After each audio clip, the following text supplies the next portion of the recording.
All right, we have honed. There's still some residue and stuff, and that's a wet area.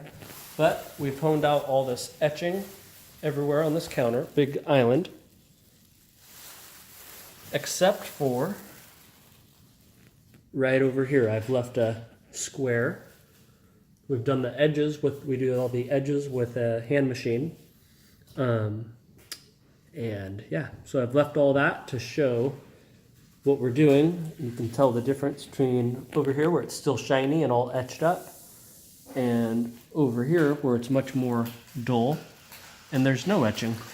The little bit of wiping and everything you see is just debris, dust. And we got to get this edge another pass because you can see how it's shinier to this edge and in the middle. But yeah, that is what we're doing.